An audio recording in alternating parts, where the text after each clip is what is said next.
Somebody's baby is crying near the gutter, the woman shouted, her voice rising above the noise of Kainchi Market. It was 4:17 in the afternoon, and the Accra sun burned fiercely on the rusted roofs of the market stalls. Traders rushed toward the sound of the baby's cries, dropping tomatoes, cassava, and clothes from their hands. The noise grew louder as more people gathered around the tiny wooden bench near a food vendor's stand. A baby boy, no more than 8 months old, sat half-slipped from a wrapper, his small face covered with dust and tears. His cries were sharp and painful, the kind that could pierce the heart of even the coldest person. "Ei! Whose child is this?" Another trader screamed, holding her chest. "People of today. Can you imagine?" A man said angrily. "A baby left here like a bag of onions." The crowd thickened, murmuring and arguing. Some began to curse. Others searched nearby stalls, calling out to see if the mother would appear. But there was no one, just the baby, crying, sweating, and alone under the heavy sun. A food vendor named Ajoa Mensima, her apron stained with red stew, came closer. "Oh my God," she whispered. She picked up the baby gently, brushing the dust off his cheek. His small hand clutched her necklace tightly, as if begging not to be left again. Ajoa's eyes filled with tears. "Who could do this?" she muttered. "Who leaves a baby like this?" A few women shook their heads. "It's the world we live in," one said. "Mothers of nowadays don't have patience." Another replied, "No, something must have happened. Maybe she fainted or ran away from trouble." As the noise rose, someone shouted, "Call the police!" or "social welfare." A man with a faded t-shirt holding a phone said, "I'm already recording. This thing will go viral tonight. Look how she dumped her baby." Within minutes, the scene had turned into chaos. Everyone had an opinion and nobody knew the truth. But a few streets away, on the dusty road leading toward Darkaman, a young woman named Efua Serwa stumbled barefoot, her eyes red and swollen from crying. Her scarf had fallen off her head, her dress torn at the shoulder. She kept shouting, my baby, where are you?" People looked at her as she ran, but no one paid attention. In a city like Accra, people saw madness every day.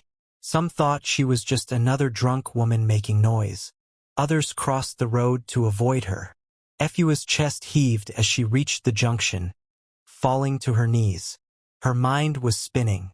The last thing she remembered was feeding her baby at the small restaurant near the bus stop.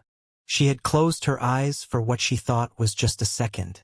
But when she opened them, her baby was gone. She screamed again, her voice breaking, "Please, somebody help me. My son is missing." Her hands trembled as she touched her empty wrapper, as if the baby would somehow appear from under it. People nearby watched her but didn't move closer. One woman whispered to her friend, "Look at her. Maybe she sold the child and is pretending now." Efua turned her head slowly, hearing the whisper. "I didn't sell my baby," she cried. "I swear on my life. I slept for just a moment. Just one moment." Her voice cracked into sobs. She began knocking her head on the ground. Dust rose around her face as she wept. "God, please bring my child back to me. Please, God." A trotro driver came down from his bus. "Sister, what's the baby's name?" "Kojo," she said through her tears. "My son's name is Kojo." "Where did you last see him?" he asked. "At the food stand near the market. I only closed my eyes because I was tired. I didn't mean to." Her voice broke again. "Let's go back there," the driver said, helping her up. "Maybe someone saw something." They hurried back toward Kainchi Market, the heat rising from the ground like smoke.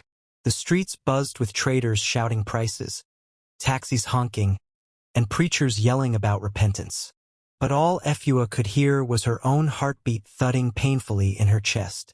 When they reached the spot, she saw the crowd. Her eyes widened as she saw people surrounding a bench, Then she heard the sound that made her heart stop, her baby's cry. "That's him," she screamed. "That's my baby. Please let me through." She pushed through the crowd, almost falling. When she reached the front, she saw Joa, the food vendor, holding her baby. "My son. Please, give him to me," Efua cried, reaching out with shaking hands. Ajoa stared at her. "Is this your baby?" she asked carefully. "Yes. Please, he's mine. I slept off. I didn't mean to leave him." Some people in the crowd began to murmur. "Ah, so it's her. How can she sleep when her baby is there? This kind of mother should be arrested." Efua's eyes darted around the faces surrounding her. She could feel their judgment like knives. "Please," she sobbed. "I was tired. I've not slept in 2 days. I work night shift at the bakery. I didn't abandon him, I swear." The police arrived just as she was still begging. 2 officers in dark blue uniforms stepped down from their pickup truck. "What's going on here?" one asked. "This woman left her baby and went away," someone shouted. "No, that's not true," Efua cried. "I fell asleep." The taller officer took the baby from Ajoa and looked at Efua sternly. "You're saying you left your baby in a public place?" "I didn't mean to," she said, her voice shaking. "Please, I was tired." The officer sighed. "Madam, you'll need to come with us to the station. We must make sure this isn't child abandonment." Efua's mouth dropped open. "Please, officer, don't take my baby from me. I love him. I only slept off. Take her," the other officer said coldly. "We'll sort it out there." The crowd parted as the police led her away. She tried to reach for her baby, but they stopped her. "You'll get him after questioning," they said. She screamed as they put her in the back of the truck. "Kojo, my son. Please don't take him away." Her voice echoed through the market, drawing more eyes and whispers. The video of her crying, recorded by a bystander, would be uploaded that same evening, the beginning of a storm she never imagined. At the police station, Efua sat on a wooden bench, her wrists trembling. She could hear her baby crying in the next room. The officers were arguing about what to do. One officer, a woman named Serwa Owusu, looked at her with pity. "Madam, why didn't you tell anyone you were this tired? Where's the baby's father?" Efua wiped her tears. "He left when I got pregnant.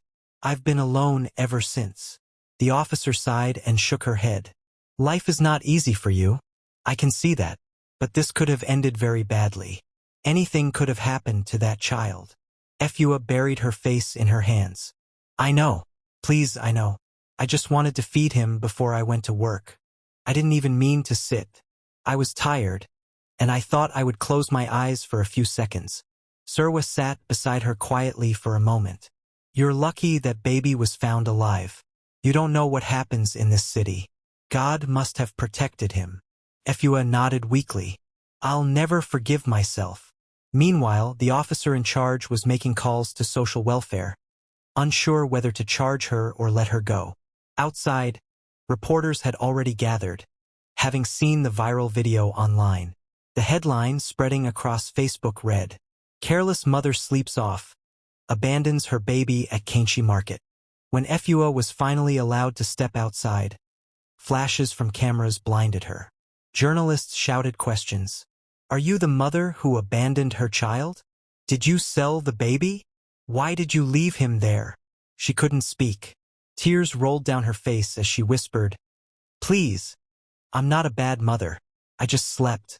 I just slept." That night, Efua lay in a cold cell, unable to eat. Her mind kept replaying her son's cry. Every sound in her head was Kojo calling her name. Every second was regret. The baby was placed in temporary care while the police investigated. Across town, the nurse who had found Kojo earlier, Amanyarko, could not sleep either. She kept seeing the baby's face in her dreams, his small eyes full of fear. She didn't know who the mother was yet, but she felt something pulling at her heart, a strange guilt and a quiet whisper saying, "That baby was meant to cross your path." At midnight, a soft rain began to fall in Accra. Efua looked through the bars at the dark sky and whispered, "Kojo, my son, wherever you are, may God protect you tonight."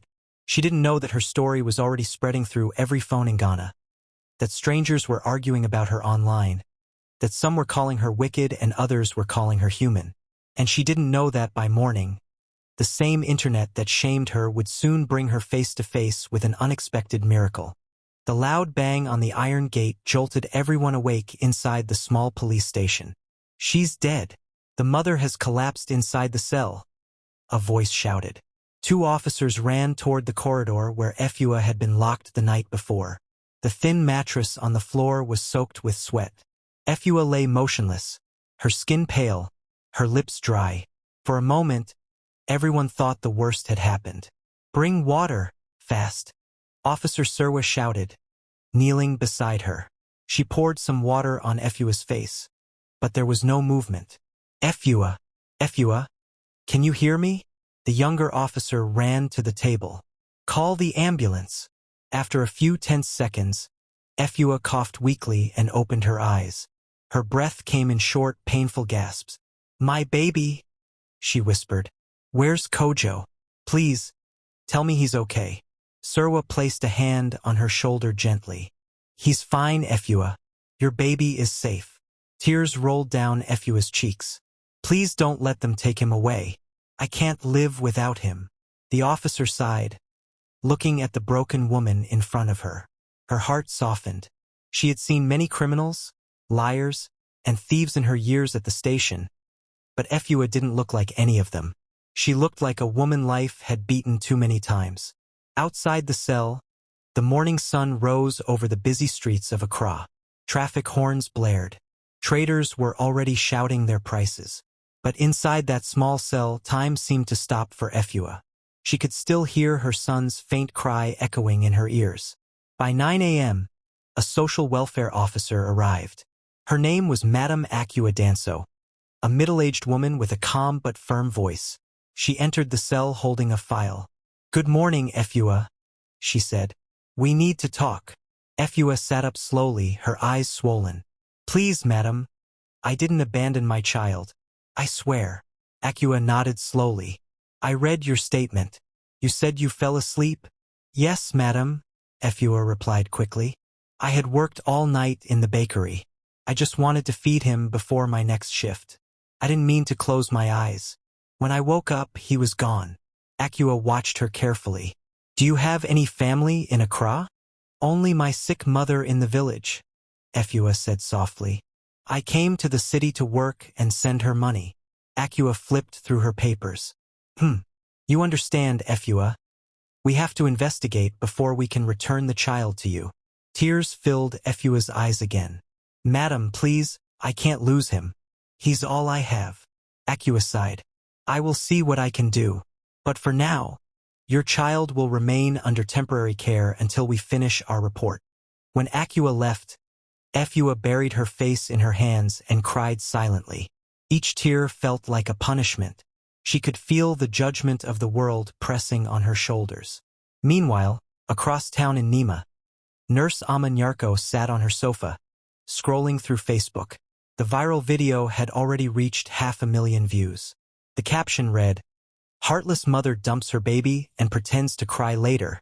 Ama watched the video carefully. As soon as she saw the mother's face, she froze. Her phone almost slipped from her hands.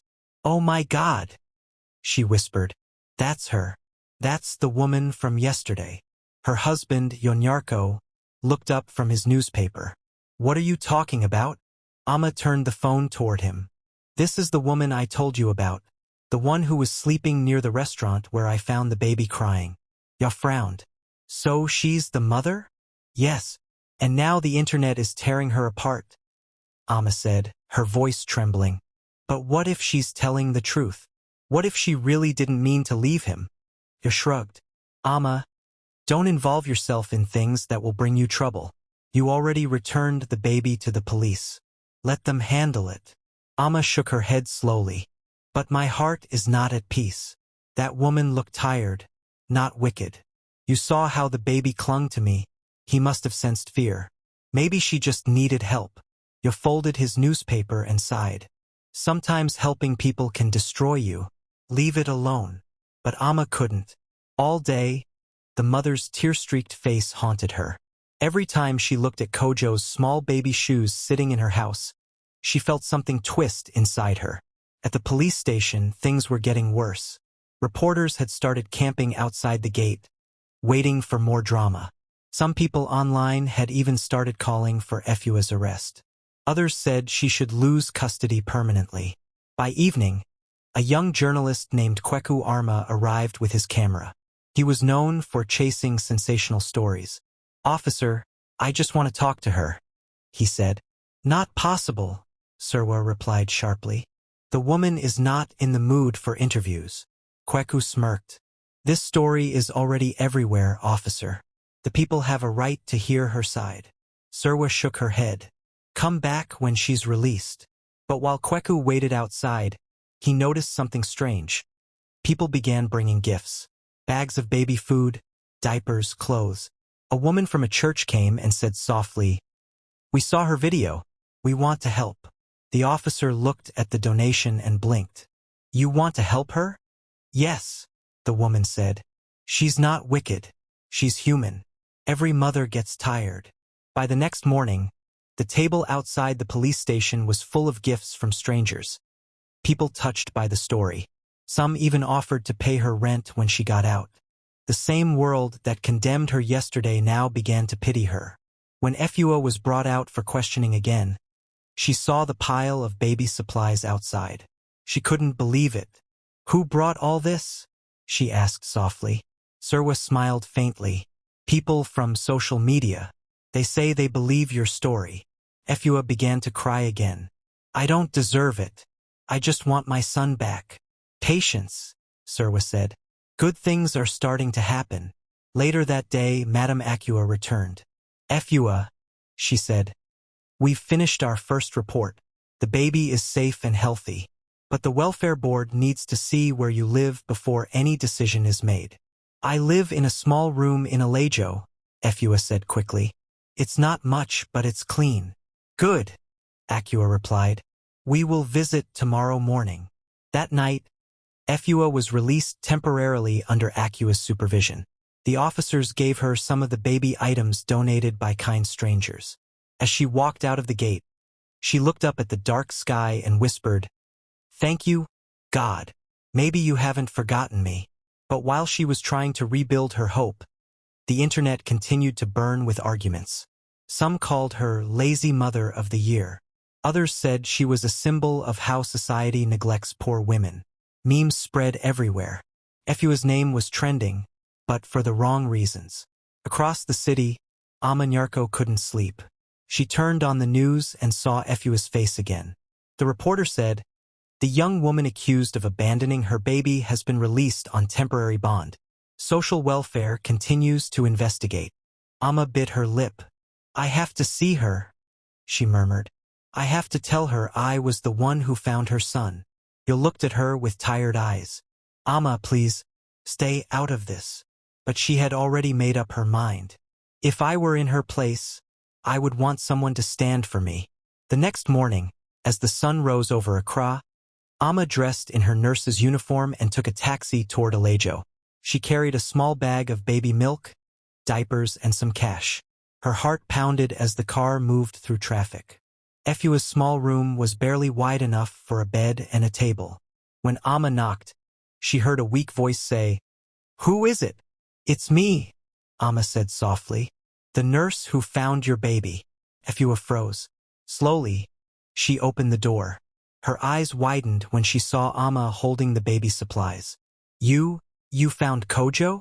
Amma nodded. "Yes, I saw him crying near the bench. I didn't know what to do. I took him to the police because I was scared. I didn't mean any harm." Efua's lips trembled. "You saved my son's life." The two women looked at each other silently for a moment. Then Efua stepped forward and hugged Amma tightly, crying on her shoulder. "Thank you," she whispered again and again. Amma's eyes filled with tears too. "Don't thank me. God planned this. Sometimes pain brings people together for a reason." Inside the small room, the two women sat down. Amma explained how she found the baby, and Efua explained how exhaustion had nearly destroyed her life. They talked for hours like long-lost sisters. Meanwhile, outside, a neighbor had recorded them hugging and posted it online. Within minutes, the photo spread with the caption, "Nurse who found abandoned baby visits mother. They forgive each other."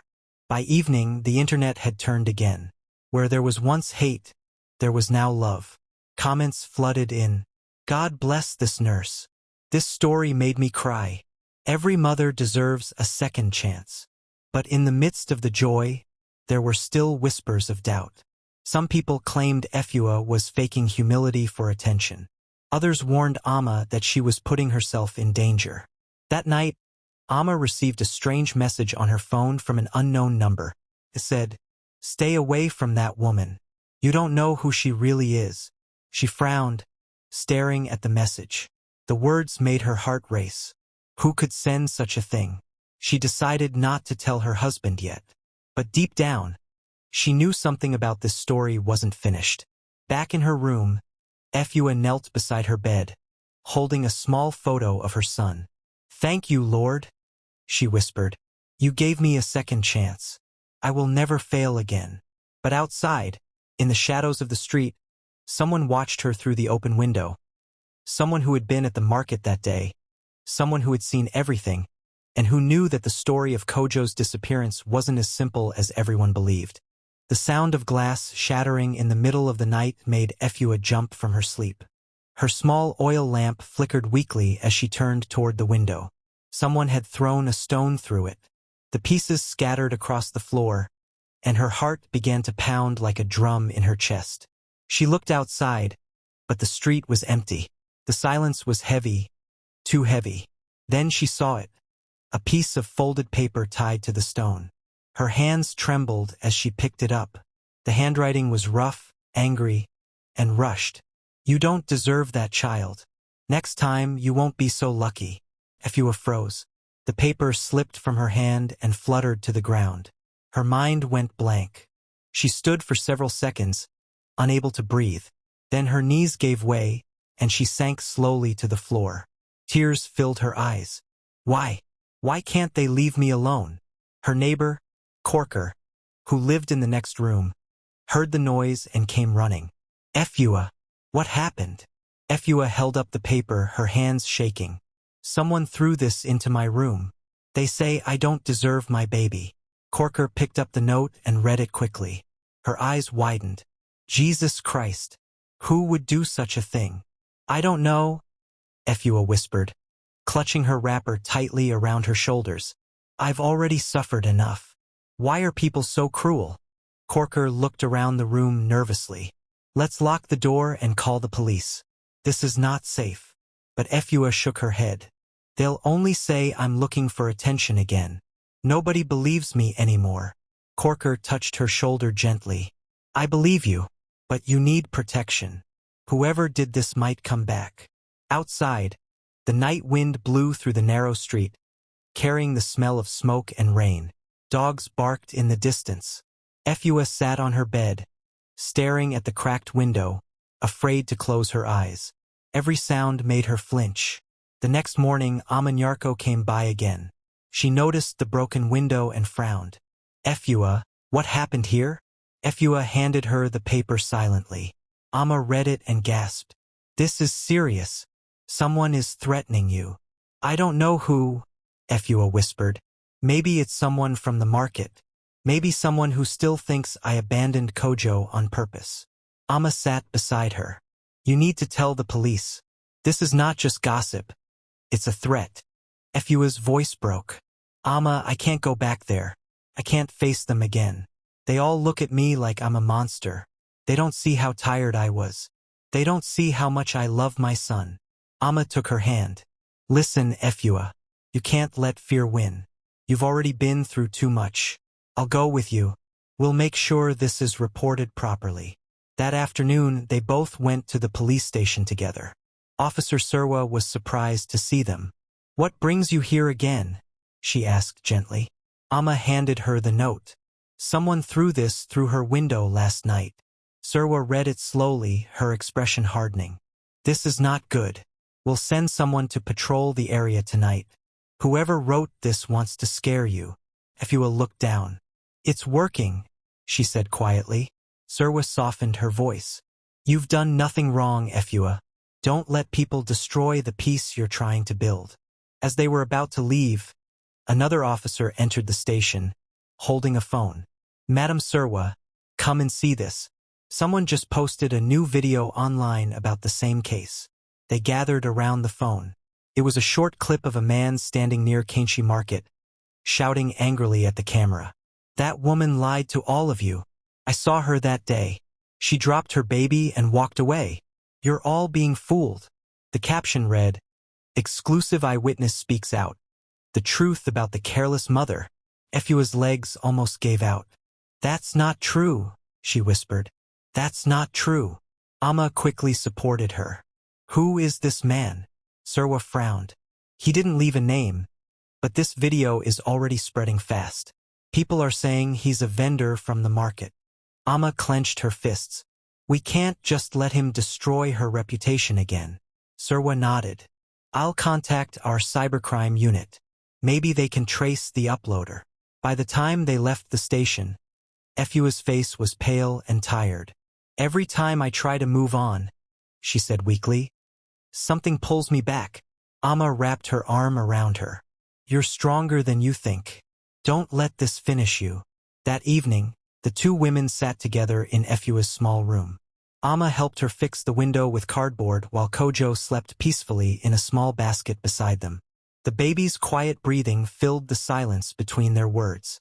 Do you think people will ever forget? Efua asked suddenly. Amma looked at her. People forget faster than they forgive. But one day, something good will come from this pain. Efua smiled faintly, though her eyes glistened with tears. You really think so? Amma nodded. I know so. The next morning, the news took a darker turn. The same man from the viral video appeared again, but this time he claimed to have proof. He showed a photo of Efua at the market with her baby before the incident, claiming she was begging for money and planning to get rid of the child.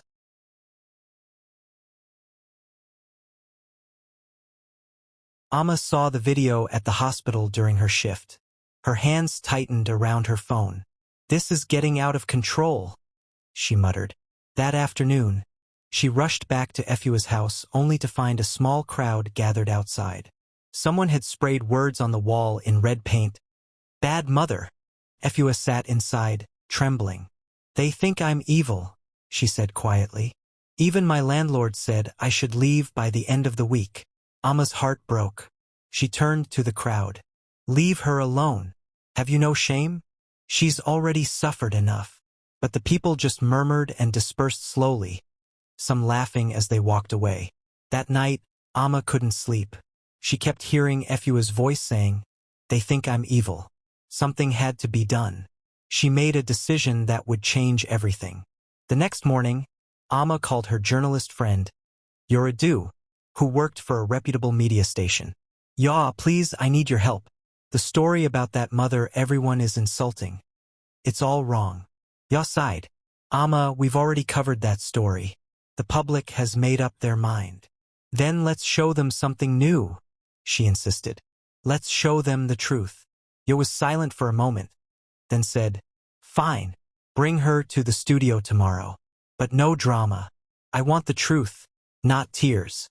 Amma smiled for the first time in days. Thank you, Ya. When she told Efua, the young woman shook her head in fear. I can't go on TV. People will insult me more. They've already insulted you, Amma replied softly. Now it's time for them to listen. The following day, Efua wore a simple blue dress and tied her hair neatly. She sat in the studio under bright lights, her hands shaking. Yo sat across from her, his microphone on. Efua Surwa, he began. The whole nation knows your name. Some call you careless. Some call you cursed. Today you have a chance to tell your story. What really happened that day? Efua took a deep breath. I was tired, she said quietly. I had not slept for 2 nights. I was feeding my son at a food stand, and I closed my eyes for just a moment. I didn't abandon him. When I woke up, he was gone. I screamed.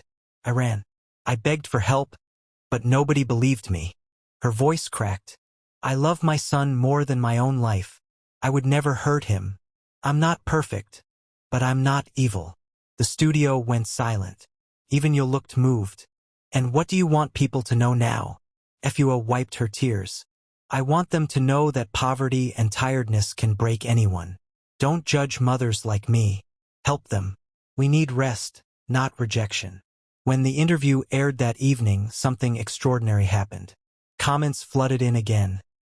But this time they were filled with sympathy. I misjudged her. May God forgive us. She's right. Life in this city is hard. She's a strong woman. The same people who once mocked her began to send her messages of support. Amma watched the broadcast with tears in her eyes. You did it, she whispered. But not everyone was happy. The mysterious man from the videos saw the broadcast too. His face twisted with anger as he muttered, so she wants to play the victim now?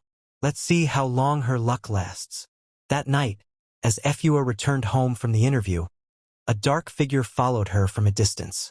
She didn't notice at first. Her heart was too full of hope. She felt lighter than she had in weeks. For once, people were listening, not condemning. But as she reached her street, she heard footsteps behind her. She turned, and for a split second, saw a shadow disappear behind a wall. She froze, clutching her bag tightly. Who's there? She called out. No answer. She hurried toward her room, her heart racing. The streetlight flickered above her head. The sound of footsteps came again, closer this time. Please, leave me alone, she whispered, half running now. She reached her door, pushed it open, and slammed it shut behind her. Then she leaned against the wall, breathing hard. Silence. She waited, listening. After a few seconds, there was a soft tap on her window once, twice. Then a voice whispered through the crack. You should have kept quiet, Efua. Her scream filled the night air, echoing down the empty street. Amma's phone buzzed violently on the bedside table around 2 a.m. She groaned softly and reached for it, half asleep.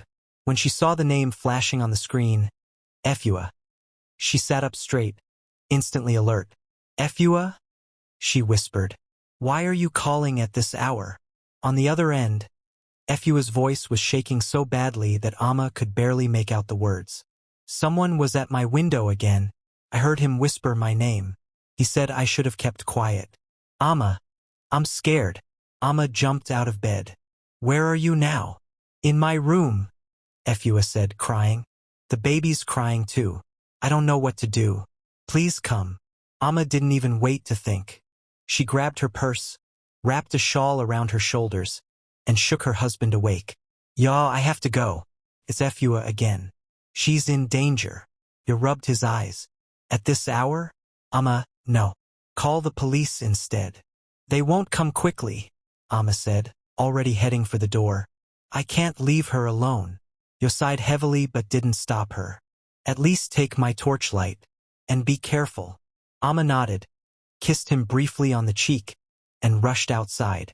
The streets of Nima were quiet at that hour, only the distant rumble of trotro buses heading toward the main road. The air was cold, filled with the faint smell of rain and dust. By the time she reached Efua's area, the moon had disappeared behind clouds. The houses looked like silent shadows, the kind that hid more secrets than people would ever admit. Amma knocked urgently. Efua, it's me. The door opened slightly. Efua's face appeared, pale and streaked with tears. She looked exhausted. Her baby, Kojo, was strapped to her back, still whimpering softly. Amma stepped in and locked the door behind her. Tell me exactly what happened. Efua pointed toward the window. The cardboard they'd used to patch the broken glass was shaking slightly in the wind. He was there again, she whispered. I heard his voice. Deep, like someone trying to sound different. He said I should have kept quiet. Amma, why won't they let me live? Amma took her hand. We'll get to the bottom of this, I promise. But tonight you're not staying here alone. Where will I go? Efua asked weakly. My house, Amma said. Come with me. My husband won't like it, but I'll explain later. You can't stay here another night. They packed quickly, a few baby clothes, Kojo's milk tin, a small bag of Efua's things. Before leaving, Amma looked once more at the window. The paper note from the previous night was still on the floor. She picked it up and folded it carefully into her bag. On the way to the taxi stand, Efua kept looking over her shoulder. Every shadow seemed alive. Every rustle made her jump. Amma tried to calm her, humming softly the same lullaby she used to sing for her own daughter when she was young. When they reached Amma's home, Yo was waiting at the door, frowning. Amma, what's this? You brought her here. She had no choice, Amma said. Someone is threatening her. Yo looked at Efua, then at the baby sleeping on her back. His expression softened slightly. All right, he said quietly, but just for tonight. Efua nodded quickly. Thank you, sir. I'll leave first thing in the morning. Amma set up a small mattress in the living room. She gave Efua a blanket and some warm water to drink. The baby had fallen asleep, his tiny chest rising and falling peacefully. When the house finally fell silent, Efua lay awake, staring at the ceiling. Her mind wouldn't rest. She thought of all the faces at the market that day, all the voices that had called her names. Could one of them be behind these threats? Or was it someone else? Someone who wanted her to remain a story, not a survivor? By morning, Amma was already dressed for work. She left Ya in charge of the house and told him not to let Efua go anywhere alone. Around midday, as Amma was attending to patients at the hospital, she got a call from Officer Serwa. Madam Nyarko, we've been monitoring that online account that posted the fake eyewitness video. It was created just 2 days ago using a stolen SIM card. But we traced the uploads to a cafe near Kainchi Market. Amma's heart raced. So it's someone local. Yes, Serwa said. We're checking the CCTV footage from the area. Once we identify the man, we'll need Efua to confirm if she recognizes him. Thank you, officer, Amma said. Please keep me informed. When Amma returned home that evening, Efua was sitting quietly on the balcony, feeding Kojo. The baby smiled for the first time in days, his tiny hand reaching for her cheek. Efua smiled faintly, though her eyes still looked tired. Amma sat beside her. The police are making progress. They think they might find the man soon. Efua's shoulders sagged in relief. I just want this nightmare to end, Amma. I want to live without fear again. Amma looked at her tenderly. You will. One day, all this will be a story you tell your son. How you survived when the world turned against you. Efua wiped her eyes. If I ever have that kind of strength, it will be because of you. That night, after dinner, Amma noticed Yo sitting quietly at the table, deep in thought. What is it? She asked. He hesitated. Amma, I know your heart is good, but this situation is getting dangerous. You're involved too deeply now. Whoever is threatening her might come after you next. Amma sighed. Yo, if we don't stand for each other, what kind of people are we? Efua has nobody else. You look down. You're braver than I am. The next morning, as Amma prepared to leave for work again, Yo called her back. Be careful on your way. And I'm sorry for being harsh before. Maybe God sent you into that woman's life for a reason. Amma smiled softly. Maybe God sent her into mine. Later that afternoon, the phone at the nurse's station rang. Amma picked it up absent-mindedly, but froze when she heard Serwa's voice, urgent and heavy. Amma, we found him. Her grip tightened on the receiver. Who? The man who made those videos. His name is Kwame Boateng. He's a street vendor from Kainchi. He admitted to taking money from a blogger to make those false claims about Efua. The blogger wanted more views. They told him to make it sound dramatic. Amma's stomach turned.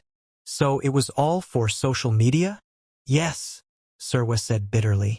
They didn't even know her. It was just entertainment to them. Amma felt sick. Does Efua know yet? Not yet. I wanted you to tell her. And Amma, Serwa's voice softened. He said something else. He said someone else gave him the mother's full name and address. Amma's blood ran cold. What? Who? We're still checking, Surwa said. But it means someone close must have leaked it. Amma thanked her and hung up, her heart racing. She couldn't understand how cruelty could run so deep. That evening, she broke the news gently to Efua. The young mother sat in silence for a long time, staring at the baby in her arms. Then she said quietly, "So I became a joke for them, a joke for the world to laugh at." Amma shook her head. "You became a reminder of how cold people can be, but also of how strong you are." Efua nodded slowly. "Then I want to forgive him. I don't want to live with anger." Amma looked at her in surprise. "After all he did to you?" "Yes," Efua said softly. "If I carry hate, I'll never heal. I'll keep hearing those voices. I need peace for my son's sake." Amma felt tears sting her eyes. "You have a heart purer than most people I know." The next morning, Surwa called again to confirm that the man had been arrested and charged. The blogger, too, was being investigated. For the first time in weeks, Efua smiled genuinely. She held Kojo up toward the sunlight filtering through Amma's window and whispered, "We're free, my son. We're really free." Amma watched her quietly, feeling proud and relieved. But even as peace returned to their lives, a quiet sadness lingered, the kind that stays after a long storm, when the sky looks clear but the heart still remembers the rain. A week later, Efua moved back into her repaired room at Alejo. The community's anger had cooled down. Some neighbors even came to apologize for believing the lies. One of them, Corker, brought jollof rice and said shyly, "Forgive us. We spoke too quickly." Efua smiled gently. "You're forgiven. I just want to move on." When Amma came to visit, the room looked brighter. A new curtain, a clean floor, and Kojo's laughter filling the air. "You see," Amma said. "New beginnings." Efua nodded. "I still have fear sometimes, but I'm learning to live again." As evening fell, Amma stood by the window, looking out at the busy street. "Do you ever think you'll leave Accra?" she asked. Efua shook her head. "No. I want to stay here and prove that pain can turn into purpose." Amma smiled. "Then I'll stand with you." That night, after Amma left, Efua sat on her bed holding Kojo close. The baby's tiny fingers curled around hers, and she whispered softly, "You and we've been through fire, but God kept us." Outside, the sound of distant trotro horns blended with laughter from nearby houses. Life in Accra was back to its usual rhythm. But somewhere deep inside, Efua knew her story wasn't finished. There was still something missing, a truth she hadn't yet discovered. And though she didn't know it, that truth was already on its way to finding her, through a letter that would arrive the next morning. A letter that would change everything she thought she knew about the day her baby was lost. The morning sun poured through the thin white curtain, painting soft golden shapes on the floor. The city was just waking up. The sound of distant horns, children laughing on their way to school, and a hawker shouting, "Hot bread! Fresh bread!" drifted through the air. Efua sat by the window, rocking Kojo in her arms as he babbled happily. His laughter filled the small room, replacing the fear that used to live there. It was strange, she thought, how life could change in a matter of weeks. Just days ago, she had been a woman everyone insulted, a name whispered with scorn in markets and online pages. Now she was the woman people greeted with kindness, the mother whose tears had touched a nation. The knock on the door came softly.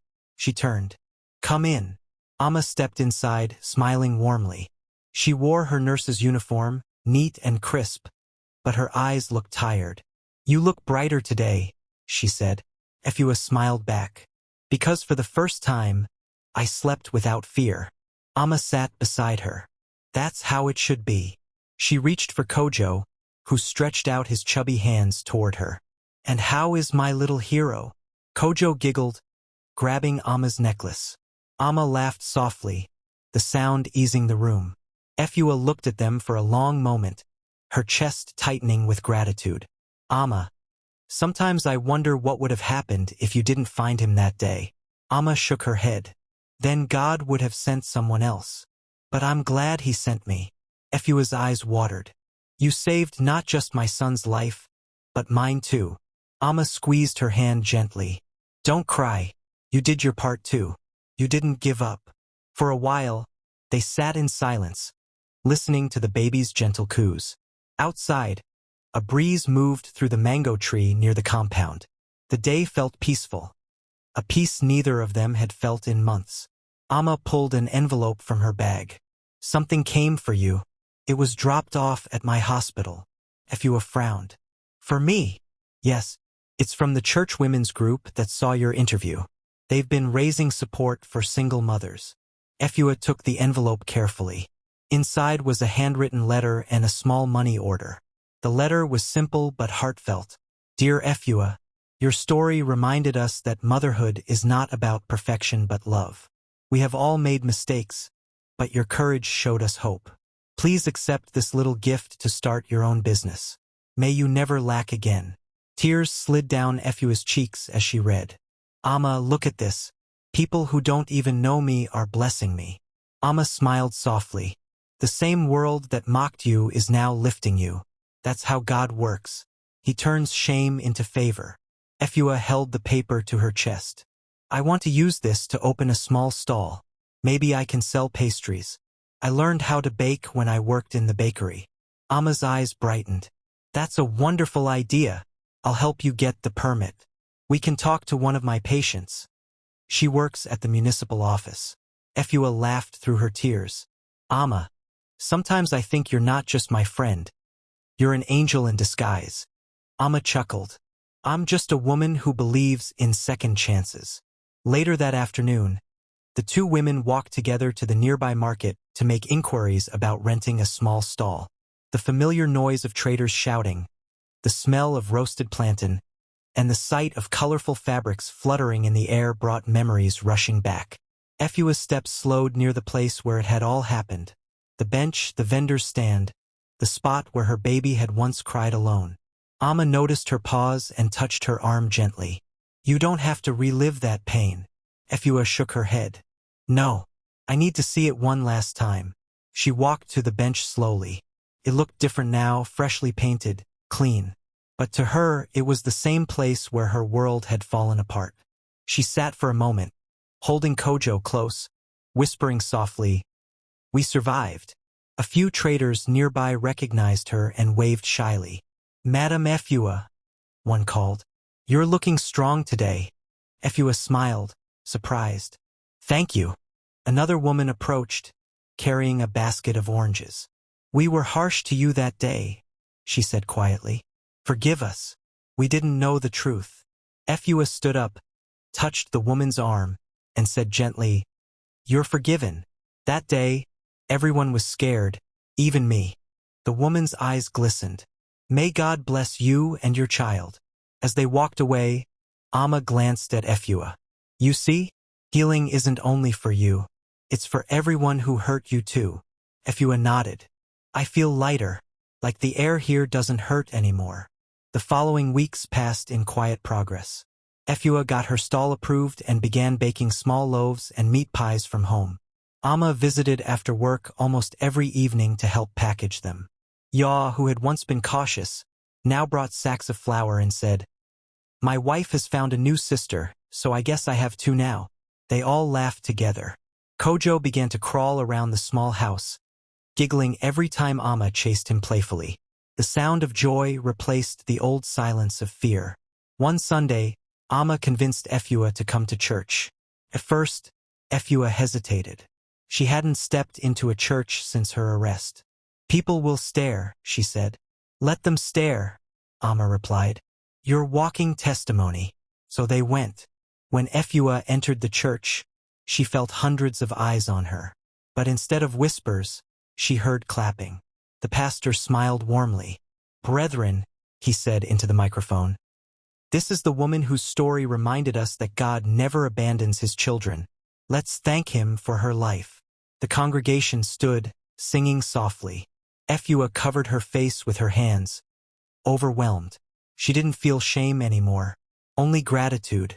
After the service, women surrounded her, offering advice, blessings, and friendship. One elderly woman said, My daughter, pain is a fire, but fire can cook food or destroy a house. You chose to cook. Efua smiled. Thank you, Mama. When they got home that afternoon, Amma found Efua sitting quietly by the window again. You're thinking, she said gently. Efua nodded.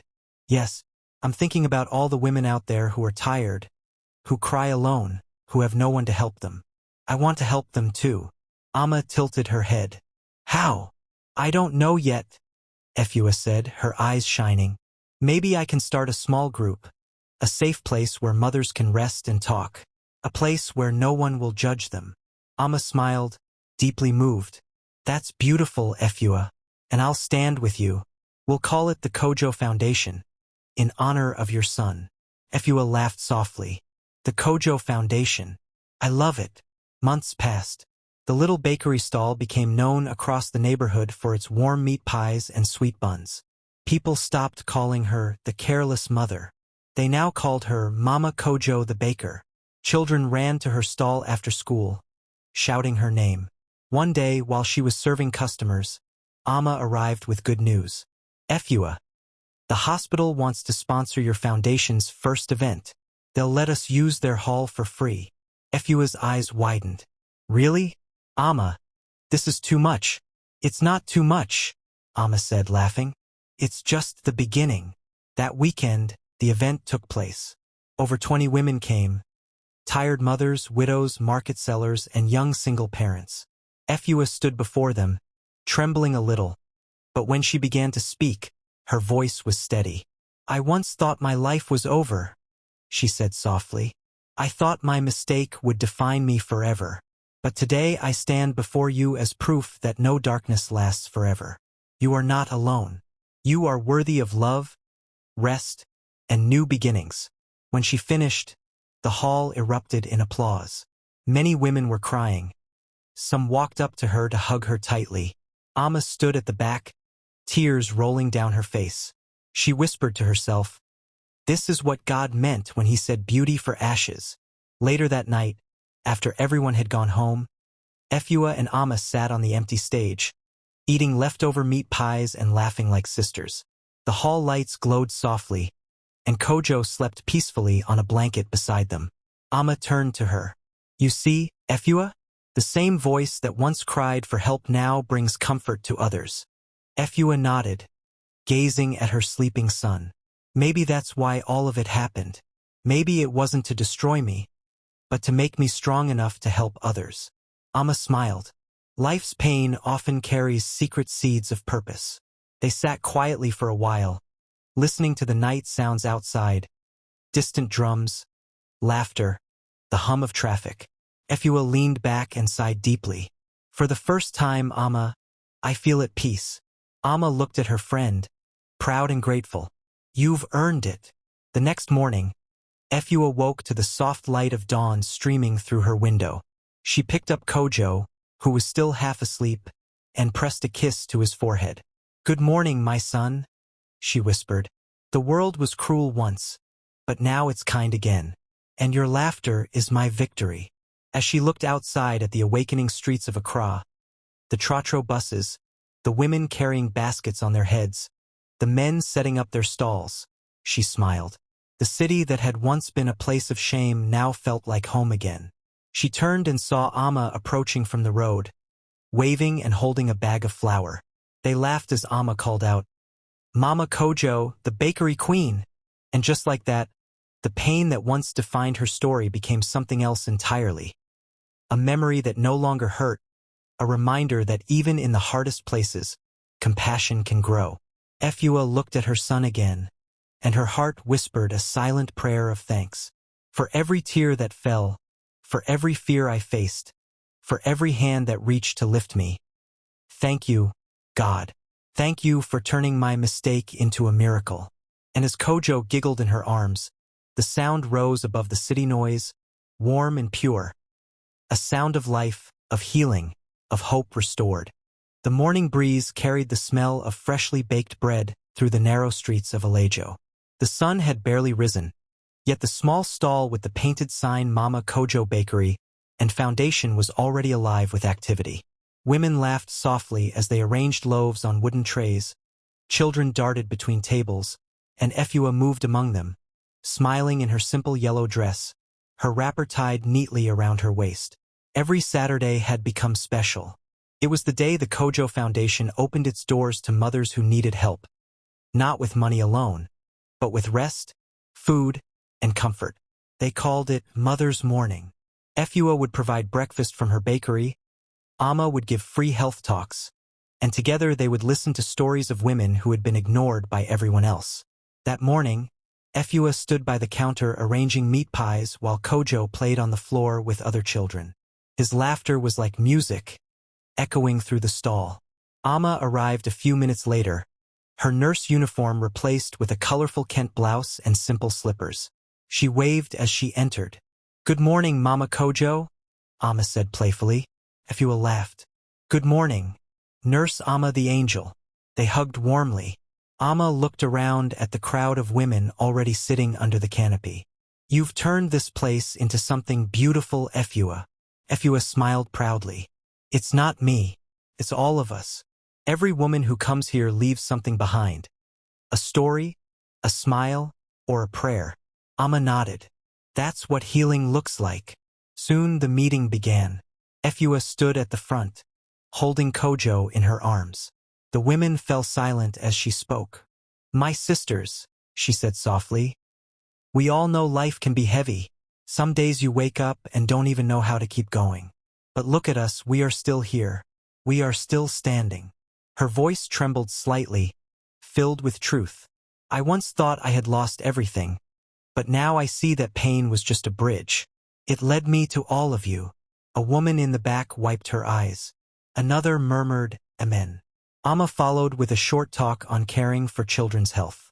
She demonstrated how to prepare homemade oral solution for dehydration, using salt, sugar, and clean water.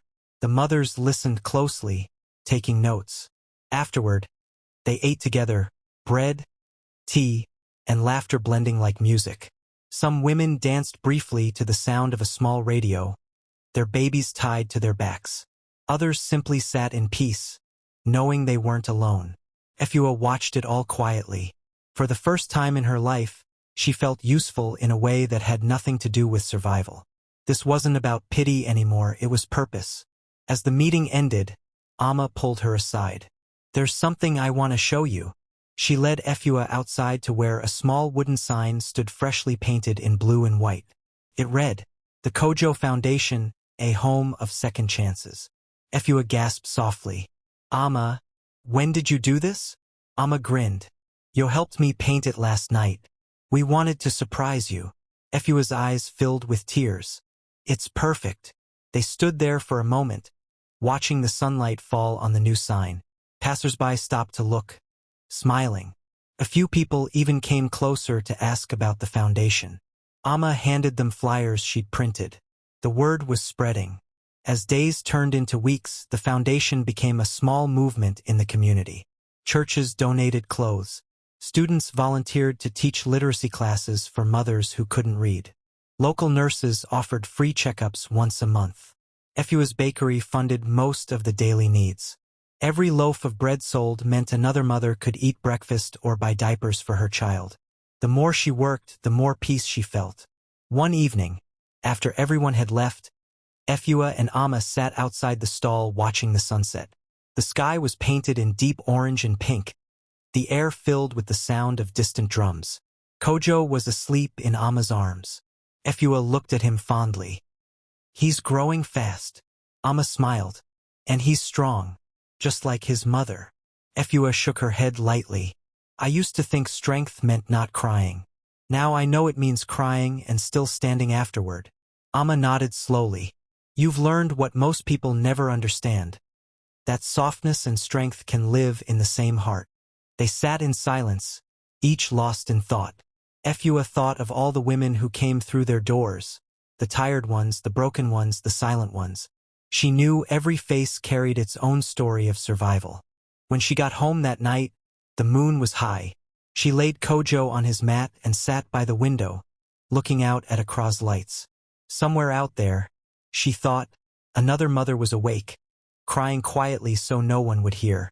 And she whispered, "You're not alone anymore." The next morning was Sunday. Efua dressed Kojo in a clean white shirt and blue shorts, tied a scarf around her head, and walked to church. The congregation greeted her warmly. After the service, the pastor called her forward again. "Brethren," he said with pride, "the Lord used this woman to remind us that no fall is final. Her foundation has helped over 50 mothers in 2 months. Let's bless her." The church prayed for her, their voices rising together like one heartbeat. Efua felt a deep calm spread through her chest, the kind of peace that doesn't come from wealth or praise, but from knowing you've become what you once needed. After church, she visited Ama's house for lunch. You had prepared fufu and light soup. As they ate, they joked about whose cooking was better, Ama's hospital meals or Ya's Saturday feasts. The laughter that filled the room was warm and unhurried, like family that had been together for years. Later, when Ama walked her to the gate, she said quietly, "Efua, I want to tell you something. The hospital is giving me a small grant to support community projects. I want half of it to go to the foundation." Efua shook her head quickly. "No, Ama. You've done enough already." Ama smiled gently. "Let me do this. It's not charity. It's partnership. You're giving women hope. I want to be part of that." Tears welled in Efua's eyes. She hugged Ama tightly. "I don't know what I did to deserve you," Ama whispered. "You kept faith even when life tried to take it. That's enough." The weeks rolled on peacefully. Every dawn began with the smell of bread. Every evening ended with the sound of Kojo's laughter. Efua's life, once filled with chaos, had become a rhythm of grace. One afternoon, she received a call from the headmistress of a local girls' school. "Madam Efua, would you come speak to our students about perseverance? They've heard your story." Efua hesitated. "Me? I'm not a public speaker." The woman laughed. "You are a living lesson, my dear. Just come as you are." A week later, she stood before 50 teenage girls in bright uniforms. Her palms were sweaty, but when she looked at their curious faces, her voice grew steady. "I was once like many of your mothers, tired, lost, and afraid. But one day I decided not to let shame end my story. You can do the same. Don't let people's opinions bury your dreams." When she finished, the hall was quiet for a moment, then filled with applause. Some girls ran up to hug her, whispering, "Thank you, Auntie Efua." That evening, Ama teased her on the phone. "So, the bakery queen is now a motivational speaker." Efua laughed. "If you had told me that a year ago, I would have laughed in your face." They talked long into the night about their plans. More workshops, school outreaches, and maybe even opening a small daycare for working mothers. The future didn't look heavy anymore. It looked full. When the rains came later that year, the city streets flooded as usual, but inside Efua's heart there was no storm. One rainy evening, she sat by the window holding Kojo, watching the drops hit the glass. The smell of wet earth and fresh bread mixed in the air. She thought of everything. The bench, the police cell, the insults, the kindness, Ama's friendship. Every piece of her story, good or bad, had led her here. She whispered softly, "Maybe the rain isn't always meant to drown us. Sometimes it washes us clean." Kojo yawned sleepily, his small hand resting on her cheek. She kissed his palm gently. "Sleep, my son. You'll grow up to know your mother wasn't perfect, but she never gave up." Outside, thunder rolled far away, low and gentle. Inside, peace lingered. The next morning, Ama arrived with new flyers for the foundation. They read, "No mother alone. Join the Kojo Foundation." Efua smiled as she looked at them. "Do you realize, Ama," she said softly, "that what started as my biggest shame has become my greatest blessing?" Ama nodded. "That's what grace looks like." Efua laughed, her eyes glistening. "Then I pray every woman who's crying today will find her own grace tomorrow." As the two women stood side by side, watching mothers arrive for another Mother's Morning, the city buzzed around them. Horns blaring, traders shouting, life moving on. But within that small corner of Accra, something beautiful had taken root. a circle of women rebuilding each other, one loaf of bread and one kind word at a time. And as Kojo toddled toward his mother, arms open wide, the morning sunlight touched his face. Efua lifted him high, her laughter rising above the market noise. Clear, strong, and full of life. For the first time, she didn't think about the day she fell asleep. She thought about everything that had awakened since then. Love, hope, and the quiet power of a mother who refused to be defined by her worst mistake. The rooster's cry echoed across the quiet dawn of Accra. Soft mist floated over the rooftops, and the smell of freshly lit charcoal fires drifted through the air. Inside her little bakery, Efua was already awake, kneading dough on the wooden table. Her hands moved in steady rhythm. Push, fold, turn. The same rhythm that had carried her through every day since her life began again. The world outside her door had changed, but inside her heart, the rhythm of grace remained constant. She looked over her shoulder at Kojo, still fast asleep in his basket. His small fingers curled into tiny fists. She smiled. "Sleep well, my son. Today is a long day for us."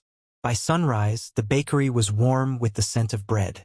Women began to arrive one by one, their laughter filling the small shop. Some were widows, others single mothers, others just tired souls who had found comfort in the Kojo Foundation. Efua greeted each one by name, giving them bread fresh from the oven and tea in tin cups. Soon, Amma arrived too, her cheerful energy lighting up the room. "Good morning, my favorite baker," Efua laughed softly. "Good morning, my favorite nurse." They hugged and began arranging supplies for the day's outreach. The foundation had grown beyond anything they imagined.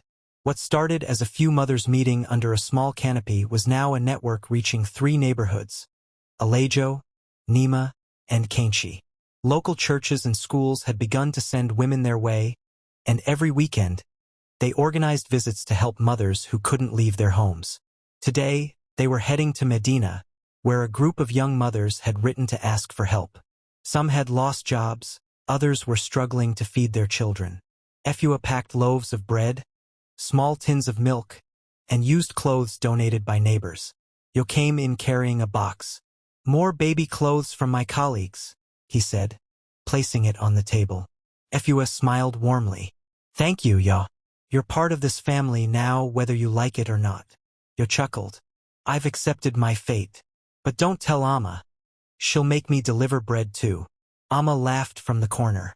"You're already our driver, our supplier, and now our volunteer." By mid-morning, they loaded everything into Yo's old pickup truck and began the drive toward Medina. The city slowly came alive. Trotro buses packed with commuters, women balancing basins on their heads, children running barefoot through puddles from the last night's rain. Efua looked out the window, her heart full. Every corner of Accra reminded her of how far she'd come, from fear to freedom. When they reached Medina, they were greeted by a group of women waiting under a mango tree near a small church. The sound of drums from a distance mixed with the cries of babies and the chatter of the market nearby. A young woman stepped forward shyly. "Are you Madame Efua?" Efua nodded with a gentle smile. "Yes, my dear." The woman's eyes welled with tears. "We've been waiting for you. We didn't think anyone would come." Amma touched her shoulder softly. "We came because we know what it means to feel forgotten." Under the shade of the mango tree, they unpacked the bread, clothes, and supplies. The women gathered around, and Amma began teaching them simple health tips while Efua listened to their stories. Stories that sounded like echoes of her own past. One mother said, "Sometimes I work all night cleaning offices, but when I get home, my baby is hungry, and I have nothing left." Another whispered, "My husband left when I was pregnant. People laugh at me, but I still hold my head high." Efua nodded slowly, her heart breaking and healing at the same time. "You are all stronger than you know," she told them. "You don't need to be perfect. You just need to keep loving your children and yourselves." When it was time to leave, one of the mothers pressed a small bunch of flowers into Efua's hand. "It's not much," she said, "but thank you for remembering us." Efua's eyes filled with tears. "You've given me more than I gave you," she whispered. On the way back to Accra, the truck was quiet. Amma watched the road while Efua held the flowers gently, lost in thought. The sky had turned golden, and the sound of evening trotro horns carried faintly through the air.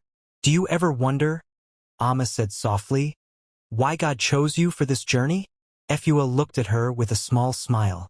I used to ask that every day. Now I think maybe he didn't choose me because I was strong.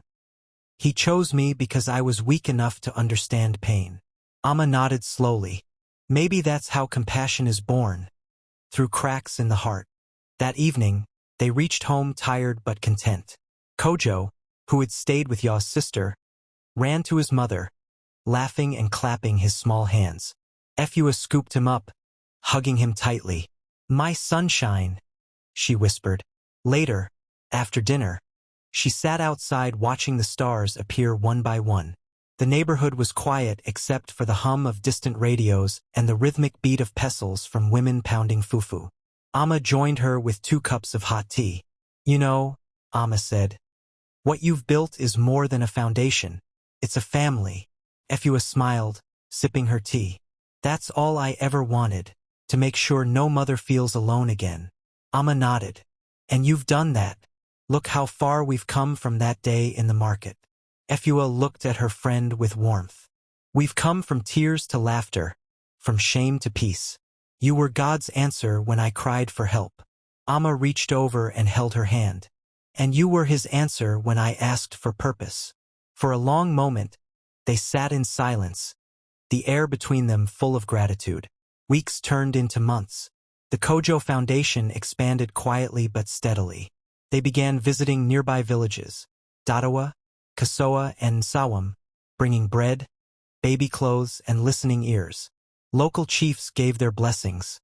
Churches opened their halls for gatherings. Everywhere they went, women embraced them with tears and laughter. Some told Efua they had seen her interview months ago and found courage through it. Others said they had started small businesses, inspired by her bakery story. One afternoon in Nsawam, an elderly woman approached Efua after a meeting. Her eyes were cloudy with age, but her smile was bright. My daughter, she said. I lost my child years ago and never healed, but seeing you today, hearing your story, I feel peace for the first time. Efua hugged her gently. Then that's why I came for you. That night, as they drove back to Accra, Amma said quietly, do you realize, Efua, that you're doing what you once prayed for, turning pain into healing for others? Efua nodded, tears glistening in her eyes. Yes, I used to ask God why he allowed that day to happen. Now I understand. If that day hadn't broken me, I wouldn't have learned how to mend others. Amma smiled softly. You've become light for so many. By the end of the year, the foundation had reached over 100 mothers. Efua's story was no longer about a mistake. It was about a movement born from grace.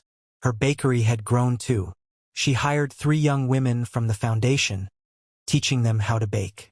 When you bake, she told them, put kindness into your dough. People can taste it. Each loaf they sold carried a small note. Baked with love by Mama Kojo. A reminder that every day is a new chance. One evening, as rain began to fall gently, Efua sat by the window again with Kojo asleep on her lap. She looked at the sign outside her stall, a home of second chances. The rain made the colors shine brighter. She thought of how everything had come full circle, how the same city that once pointed fingers now smiled when she walked by, how the same heart that once broke now beat with peace. Amma came by, umbrella in hand, smiling. I thought you'd still be at the stall. Efua laughed quietly. I was just thinking. About what? About how strange it is? Efua said, her eyes soft. That my life used to feel like ashes, and now it feels like morning. Amma smiled. Because you stopped asking why the fire came and started using its warmth. They both laughed softly. As night fell, they sat together watching the rain, sipping warm tea. The sound of water on the roof was gentle, almost like a lullaby. Efua's mind drifted through memories. The market bench, the cold cell, the first time Amma called her sister. Each memory hurt less now. They had become pieces of a story that ended not with tears but with quiet joy. Before Amma left, she turned at the doorway. Efua, do you realize that Kojo will grow up knowing his name gave hope to hundreds of families? Efua looked at her sleeping son and smiled. Yes, and I'll make sure he knows that kindness built his story, not shame. After Amma left, Efua closed the window and looked once more at the sleeping city. She whispered softly to herself, if pain was a teacher, then I've graduated. And somewhere beyond the clouds, where prayers turn into unseen blessings, the wind carried her words gently through Accra. A mother's quiet anthem of survival, forgiveness, and love. The morning sun slipped gently over the rooftops of Accra, painting the city gold. The smell of freshly baked bread still floated through Alejo's narrow lanes, but the small wooden stall that once held 2 tables had changed. Mama Kojo Bakery and Foundation now stood proudly in a modest 2-story building, its walls the color of soft cream, its front painted with the words, "Every day is a new chance." Inside, the sound of laughter echoed. Children were running between the tables, carrying books and biscuits. Women moved busily, arranging piles of bread, sewing school uniforms, teaching one another how to write names on forms. The place felt alive, like a home that had learned to breathe hope. Efua stood by the counter, her hair neatly tied back, a bright Kent apron wrapped around her waist. There was a calm dignity in her face now, the peace of a woman who had walked through fire and come out holding light. A boy's voice called from behind, "Ma, the bus is here." She turned with a smile. Kojo, now 7 years old, stood in his neatly pressed school uniform, his backpack hanging slightly crooked. His big eyes were full of life, the same eyes that once cried under the sun at Kainchi Market, now shining with joy. "Come here, my sunshine," Efua said, bending to adjust his collar. "Have you packed your lunch?" "Yes, Ma," he said proudly, showing her the small lunchbox with her bakery's logo on it. "And Amma Auntie said she will pick me up later." Efua smiled. "That's good. Remember to listen to your teacher." He grinned. "I always do." As the school bus honked outside, he gave her a quick hug. "Bye, Ma. Love you." "Love you too, Kojo," she whispered, watching as he ran off, his laughter floating down the street. When the bus disappeared, she turned back toward the bakery, feeling that familiar warmth in her chest, the mix of pride and gratitude that had become her morning prayer. Amma entered just then, holding a folder. Time had touched her too, softening the lines on her face but not dimming her spirit. Her nursing job had shifted into public health outreach, and she now worked full-time with the Kojo Foundation. "Good morning, Sister Efua," Amma said cheerfully. "Our new group from Kasoa just arrived." Efua's face brightened. "Already? Let's welcome them." In the hall upstairs, 20 women sat in a circle. Some young, some old, each carrying a story in her eyes. Efua greeted them with a calm smile. "Akwaba. Welcome, my sisters. You are home here." One of the women, clutching a small baby, began to cry softly. "Madam Efua, I've heard about you. When people said you help mothers like us, I didn't believe. But now I see it's true." Efua went to her, knelt beside her, and wiped her tears gently. "Don't cry, my dear. You've come to the right place. Here nobody judges. We lift each other." Amma began distributing small notebooks and pencils. "Today we'll start with stories. Each of you will share what brought you here. We listen, we learn, and we heal." For the next 2 hours, voices filled the hall, stories of loss, struggle, and quiet bravery. Efua listened closely, nodding, sometimes holding a hand when words failed. When it was her turn to speak, she told them, "6 years ago, I was where you are, afraid, alone, and ashamed. I thought my mistake would end my life. But I learned something. A fall doesn't mean the end. It means the start of a climb. Every scar you carry is proof that you survived." The room was silent except for soft sobs. Then applause began, gentle but steady, spreading until everyone was clapping. After the session, Amma handed out loaves of bread and small envelopes of transport money. The women hugged Efua, promising to return next week. When the room finally emptied, Amma leaned against the wall, smiling. "You've become a teacher of hearts." Efua laughed softly. "I only speak what I needed to hear once." They went downstairs to the bakery cafe, where Yo was arranging trays. His hair had gone slightly gray, but his laughter was still loud. "Our famous ladies are back," he teased. "Do you know people now come from Tima just to buy your bread?" Amma rolled her eyes. "It's not our bread they come for. It's your jokes." Yo laughed heartily. "Maybe I should start charging per laugh." Efua shook her head, smiling. The friendship between them had become something beautiful, not bound by blood but built by kindness. It was like a brother, Amma like the sister Efua never had. Later that afternoon, after the day's work slowed, Efua stepped outside. The sky was pale blue, the air warm. Across the street, children chased a football, shouting happily. She watched them for a while, her heart full. She remembered the woman she had been. Tired, fearful, walking barefoot down a dusty road, screaming for her lost child. Felt like another lifetime, but she could still taste the dust, still hear the echo of her own cries. She whispered softly, "Thank you, Lord, for not leaving me there." Amma joined her, carrying 2 bottles of water. "Thinking again?" Efua smiled. "Always."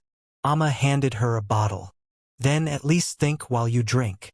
They sat on the low wall outside the bakery, watching the city move around them. Tarotiaro horns, laughter, market voices. The same sounds that once overwhelmed Efua now comforted her. "You know," Amma said quietly, "sometimes when I see all this, the mothers, the children, I remember the night you called me crying. It's hard to believe it's been 6 years." Efua nodded slowly.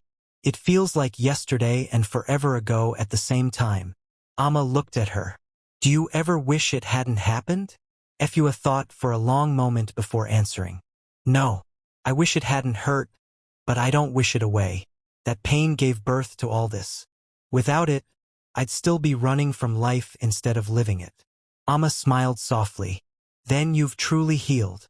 As evening came, they closed the bakery and walked together to the small park near the church. Kojo's school bus dropped him there every day, and he would play under the big almond tree with other children. When he saw his mother, he ran to her, shouting, "Ma!" Efua lifted him high into the air, spinning slowly until they both laughed. "How was school today?" "Fine. We learned about heroes," Kojo said proudly. "The teacher asked who our heroes are. I said my mother." Efua froze for a second, tears filling her eyes. "You did." He nodded eagerly. "Because you help people and bake the best bread." Amma burst out laughing. "That's the best kind of hero." Efua kissed Kojo's forehead and whispered, "Thank you, my son. You're my hero too." That night, after dinner, Kojo fell asleep quickly. Efua sat at her table, writing in a small notebook she kept beside her bed. The first page was titled Gratitude Journal. Each night she wrote one line, a habit Amma had taught her. Tonight she wrote, "Today my son called me his hero. Once the world called me careless. But love changed the name." She closed the book, smiling. The sound of crickets filled the night. Weeks later, the Kojo Foundation received a small government recognition award for community service. The ceremony was modest, held in a local hall, but to Efua it felt like standing on top of a mountain she had once thought she could never climb. She accepted the plaque quietly, saying only, "This belongs to every woman who thought her mistake was the end." After the applause faded, Amma hugged her tightly. "You've come full circle." Efua whispered, "No, Amma. The circle is still growing. As long as one mother still cries alone, we have work to do." Over the following months, the foundation began small literacy classes for women and evening study groups for their children. Efua would sometimes sit outside under the streetlight, watching the children read aloud while their mothers smiled proudly. Those moments filled her heart more than any award ever could. One rainy evening, Amma and Yo came over with dinner. They sat together around the table, the sound of rain drumming softly on the roof. Kojo drew pictures beside them, a woman with a loaf of bread and a smiling crowd around her. "Who's this?" Amma asked. "That's Mama," Kojo said proudly. "And these are the mothers she helps." Efua covered her mouth, holding back tears. "He sees everything," she whispered. Amma smiled. Children always see the truth.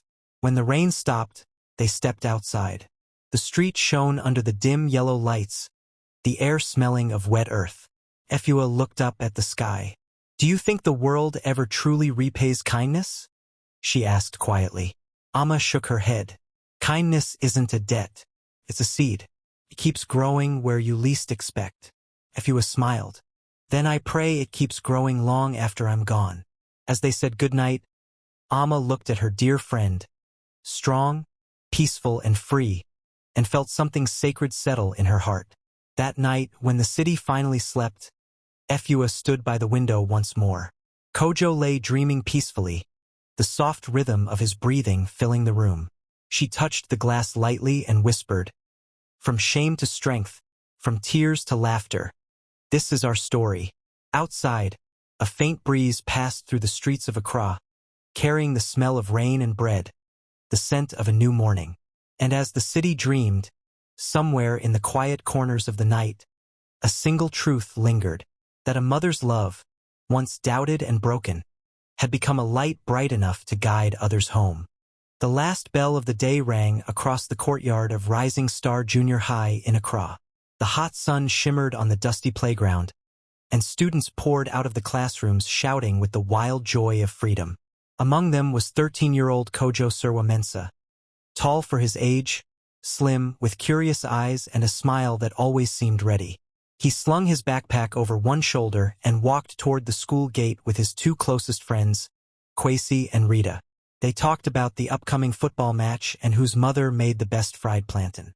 Life felt simple, until Rita's older cousin, a senior student, waved her phone and laughed. "Ei Kojo," she shouted. "Isn't this your mother? The woman from that old video, the one who left her baby at Kainchi Market." The laughter that followed wasn't cruel, but it pierced Kojo like a blade. He froze, eyes locked on the small screen where a grainy clip from years ago played. His mother crying, dusty, barefoot, pleading with strangers. He knew the story vaguely, had heard whispers, but he'd never seen the video. Kwesi frowned. "That's old news. Leave him." But the cousin kept laughing. I didn't mean bad. I just didn't know she was that woman." They even called her the Careless mother. "It went viral years ago." Kojo's stomach tightened. He muttered something and walked away fast. The sun felt heavier, the shouts of students distant. His chest burned with confusion, anger, shame, and a pain he couldn't name. At home, the bakery smelled of sugar and butter, the scent that always meant safety. But today it made him dizzy. Efua was behind the counter packing loaves, humming softly. "Welcome, my son," she said, smiling. "How was school?" Kojo dropped his bag without answering. "Fine." Efua looked up, sensing the tone. "You sound tired. Did something happen?" He hesitated, then said quickly, "Nothing. I just want to rest." He went to his room and shut the door. He lay on the bed staring at the ceiling, the image of that video looping in his mind. His mother crying, people shouting, police holding her arm. He knew his mother's story, but it had always been told gently. "I once made a mistake, Kojo, but God turned it into something beautiful." Seeing the raw truth, the pain, the judgment had shaken him. At dinner, he barely spoke. Efua watched him quietly, worry building in her heart. That night, Amma came by to drop off foundation papers. She noticed Kojo's silence and whispered to Efua, "He's at that age where things sit heavy. Give him time." But Efua couldn't rest. She stood by his door later, listening to his soft breaths, wondering if it was time to tell him everything. Not the softened version, but the full truth. The next day, Kojo left for school early. He avoided his friends, choosing a seat near the window. He tried to focus on lessons, but the whispers came again. "That's the boy from that story." By lunchtime, anger bubbled inside him. He skipped the cafeteria and walked to the small field behind the classrooms. The air smelled of dust and mango leaves. He kicked a stone hard, muttering, "Why did she have to fall asleep? Why couldn't she just stay awake?" He didn't notice Amma standing a few meters away. She had come to deliver health brochures for a school program and had overheard enough.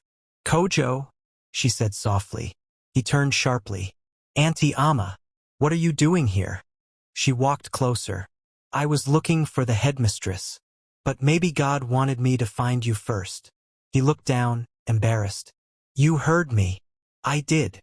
For a moment they were silent. Then she said gently, "You're angry with your mother?" Kojo's throat tightened. People at school saw the video. They laughed. They called her careless. I didn't even know it was that bad." Amma nodded slowly. "It was bad, Kojo. But not in the way they think. It was the kind of bad that happens when a person is exhausted, not wicked. Your mother didn't abandon you. She fainted in the middle of her fight for survival. And when the world called her names, she stood back up. That's the reason you have this life today." Kojo blinked hard. "She never told me all that." "She told you enough for your age," Amma said softly. "But now you're old enough for the rest." That evening, when he got home, Efua was waiting on the porch. She'd baked his favorite sugar bread. The golden crust shone under the fading light. "Kojo," she said quietly, "sit with me." He obeyed, eyes down. "I heard there was talk at school." He swallowed. "They showed me the video, Ma. I saw you crying. Everyone was laughing." Efua sighed, her heart aching. "I thought you'd never have to see that again. But maybe it's time." She looked out toward the road, her voice steady but soft. "That day, I was so tired I couldn't see straight. I hadn't eaten in 2 days. I had worked all night, carrying flour bags at the bakery. I sat to feed you and my eyes closed for a moment. When I woke up, you were gone." Kojo's jaw tightened, listening. "I screamed until my voice broke," she continued. "People said I sold you. The police thought I was lying. They took you away for safety. For days I thought I'd lost you forever. But then Amma found me, and God turned strangers into family." Tears streamed down her cheeks. "I didn't fail you out of carelessness, Kojo. I failed because I was human. And I promised God that if he gave me another chance, I would spend the rest of my life helping other mothers never reach that breaking point." Kojo stared at her, eyes shining. You really went through all that?" She nodded. "Yes, my son. The world saw my mistake. But God saw my heart." He sat silently for a long moment, then whispered, "I'm sorry, Ma." Efua reached out and held him close. "Don't be sorry, my child. It's okay to feel what you feel. Just remember, your story started with tears, but it's written with love." He buried his face in her shoulder. "I love you, Ma. I love you more," she whispered. From that night, something changed between them. The space that had quietly grown in his heart closed again. The next morning, he went to school with his head high. When another boy joked, "Hey, that's the careless mother's son," Kojo looked him straight in the eye and said calmly, "Yes, and she's the woman who built the Kojo Foundation. What has your mother built?" The class fell silent. The boy looked down. After school, Kojo ran to the bakery. Efua was packing loaves for evening sales. "Ma," he said breathlessly, "can I help with the foundation visits this weekend?" She looked at him, surprised and smiling. "You want to come?" He nodded eagerly. "I want to see where it all started, the mothers, the kids. I want to help." That Saturday, he joined Amma and Efua on their visit to a small town near Dadawa. They carried bread, rice, and books for the children. As they drove through the dusty road, Kojo stared out the window, silent. When they arrived, the mothers gathered under a tree, just like the old days. Kojo watched as his mother spoke gently to them, listened to their stories, laughed with their children. He saw the way they looked at her, not with pity, but with admiration. Later, one little girl tugged his sleeve and asked shyly, "Are you the Kojo from the foundation name?" He smiled proudly. "Yes," she grinned. "Then your mummy helped my mummy. She gave us food last year." Kojo's heart swelled. He turned and saw Efua watching him, her eyes full of quiet joy. That evening, as they drove back home, the orange sun sinking behind the hills, Kojo rested his head on his mother's shoulder. "Ma." "Yes, my son. Do you ever regret that day?" Efua looked out at the fading sky. "I regret the pain, but not the lesson. Without that day, I wouldn't be the woman I am, and you wouldn't be the boy you are. We turned pain into purpose." Kojo nodded sleepily. "Then I'm glad we did." When they reached home, the smell of rain filled the air. They sat outside a while, watching lightning flicker far away. Efua thought of how strange life was. How something that once broke her now gave her endless reasons to smile. Amma joined them with mugs of warm tea. She looked at Kojo and smiled. "You see, young man, sometimes God hides blessings in ugly packaging." Kojo grinned. "Then ours must have been wrapped in dust and tears." They all laughed, the kind of laughter that comes from deep peace. Later that night, when Kojo went to bed, Efua tucked him in as she had when he was little. He held her hand and whispered, "Thank you for telling me the truth." She kissed his forehead. "The truth heals faster than silence, my son." When she left his room, she stood at the doorway for a while, watching him sleep. His face was peaceful, the shadows of confusion gone. She whispered a prayer, "Lord, may his heart always carry compassion before pride." Outside, the bakery sign swayed gently in the night wind, a home of second chances. And somewhere deep inside, Efua knew that second chance had now passed to her son. The boy who had once been lost but now found his own light, ready to carry their story into a kinder tomorrow. The sun rose softly over Accra, painting the sky with strokes of orange and gold. Morning dew sparkled on rooftops, and the first trotro horn echoed through the waking streets. Inside a wide compound on the outskirts of the city stood a new building, larger, brighter, and full of life. Above the entrance, in calm blue letters, was written, "The Kojo Foundation, Center for Women and Children." The hum of voices filled the air, mothers chatting, children laughing, the rhythmic clatter of chairs being arranged for the day's event.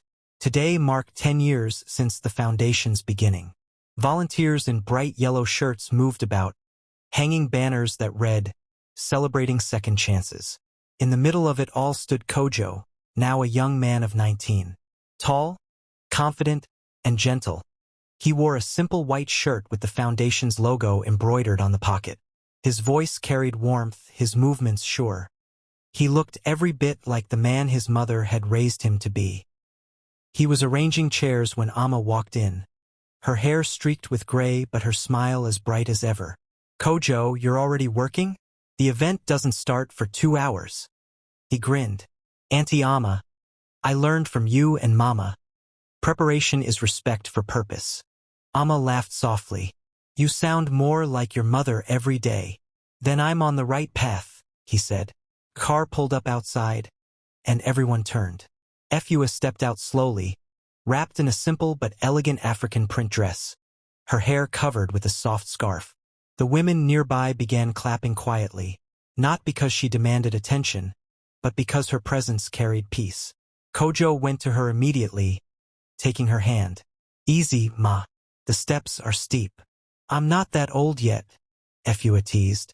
He smiled. "Maybe not, but you've earned the right to be treated like royalty." Amma joined them, hugging Efua warmly. "You made it," Efua smiled. "How could I miss it? This is our 10th anniversary." They walked together into the hall. The walls were lined with photos, mothers smiling with their babies, graduation ceremonies from small business classes, and outreach visits to distant villages. At the center was a framed picture of Efua holding a baby Kojo under the sign that once read "A Home of Second Chances." Efua paused there for a moment. "So many lives," she whispered. Amma nodded.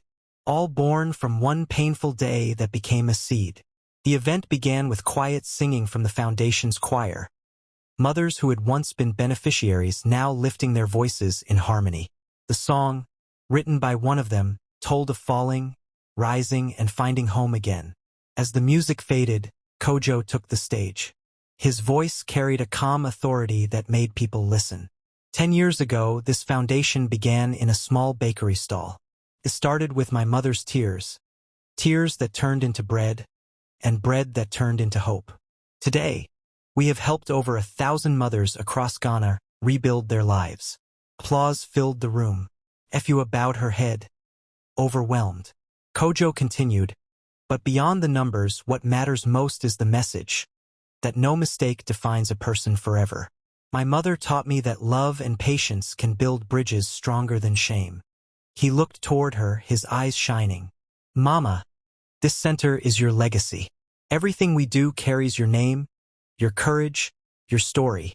Efua smiled through tears, her hands clasped tightly. Amma patted her shoulder gently. After the speeches, they unveiled a new plaque at the front of the hall. It read, dedicated to Efua Serwa Mensah, whose courage turned pain into purpose and built a home for every mother in need. The crowd stood and clapped. Some mothers cried openly, others sang softly. Efua's heart swelled with gratitude she could barely express. She leaned toward Amma and whispered, "We really did it." Amma squeezed her hand. "No, you did it, Efua. We just followed your light." Later that afternoon, when the guests had eaten and laughter filled the compound, Efua stepped outside for a breath of air. The city spread before her. Endless rooftops, voices, and memories. Kojo joined her, carrying 2 cups of sabalo. "Here," he said, handing her one. She smiled. "You remembered my favorite drink." "Always," he said, sitting beside her. They watched a group of children playing football in the yard. One of them fell and got up laughing. Efua chuckled softly. "That's life, isn't it? Falling and rising over and over." Kojo nodded. "You taught me that. And you taught me something else too, that what people call failure can be the beginning of something beautiful." She turned to him. "And what will you do with that lesson, my son?" He smiled thoughtfully. "I want to take the foundation further, Mama. Not just in Accra to Tamale, Kumasi, Takoradi. There are mothers everywhere who need help. I want to carry your message across Ghana." Efua felt tears sting her eyes. "Then I know my work is complete." "No," Kojo said gently. "Your work just changed hands." She laughed quietly, wiping her eyes. "You sound wiser than your years." "I had good teachers," he said. They sat together in silence for a while, sipping their drinks, letting the sounds of life surround them. As evening came, Amma joined them holding a small camera. "Smile," she said. "One last photo for history." Efua rolled her eyes playfully. "Amma, you and your photos." Amma laughed. "Every memory deserves to be kept. One day, when we're all gone, someone will look at this and remember that kindness once lived here." They posed together. Efua in the middle, Amma on one side, Kojo on the other. 3 lives woven together by love, struggle, and grace. When the photo was taken, Efua looked up at the darkening sky. "The world feels quieter now," she said softly. Amma smiled. "That's because peace has settled in." Kojo turned to them. "Do you think people will remember this story years from now?" Amma shrugged. "Maybe, but even if they forget the details, they'll feel its warmth. Kindness doesn't disappear. It echoes." Efua reached for her son's hand. "Kojo, promise me one thing. No matter how far you go, never let success make you forget humility." He nodded. "I promise, Mama." She smiled. "Then I can rest." As night fell, the compound glowed with soft lights. Mothers sang lullabies to their babies. Volunteers packed the last chairs, and laughter drifted into the cool air. Efua stood at the window of her office, once just a dream, and looked out at the people below. She saw pieces of herself in every woman there. The tired eyes, the quiet strength, the small flicker of hope. And she whispered a silent prayer. "Thank you, Lord, for turning my shame into service, my tears into bread, my loneliness into family." Downstairs, Kojo was talking with a group of young volunteers, his energy bright, his voice filled with purpose. Amma watched him from afar, smiling. "He's ready," she murmured. Efua joined her. "Yes," she said softly. "He's ready." Later, when the lights dimmed and the city's night sounds filled the air. The chirping of crickets, the hum of distant traffic. Efua and Amma sat on the steps of the building, side by side. "Do you remember the night you called me?" Amma asked. Efua chuckled. "How could I forget? You were half asleep and still ran through the rain to reach me." Amma laughed too. "And now look at us. Two old women sitting outside a building we built with faith." Efua leaned her head on Amma's shoulder. "It was never just faith. It was friendship too." Amma nodded. "Yes, the kind that survives storms." From inside came the faint sound of Kojo's laughter mingling with children's voices. Efua smiled. "Listen to that," she said. "That's the sound of everything we prayed for." Amma squeezed her hand gently. "Then our work is blessed." The moon rose high over Accra, casting silver light on the signboard that read the Kojo Foundation, Center for Women and Children. The words shimmered faintly, as though alive. And in that still, beautiful moment, Efua closed her eyes and breathed deeply. The air smelled of fresh bread, rain, and new beginnings. She thought of the woman she had once been, broken, judged, weeping in the street, and the woman she had become, peaceful, fulfilled, surrounded by love. She smiled and whispered to herself, "The story ended well." Amma heard her and said softly, "No, Efua, the story hasn't ended. It just found its forever rhythm." Above them, the stars glowed brighter, and from somewhere nearby came the sound of children singing softly. The same song from the morning, about falling and rising. Efua looked at Kojo through the window one last time that night, her heart swelling with pride. "From a mother's mistake," she murmured, "came 1,000 second chances." And as the night wrapped the city in peace, her words floated quietly into the air. A final blessing on a journey that began with loss but ended with love, light, and legacy.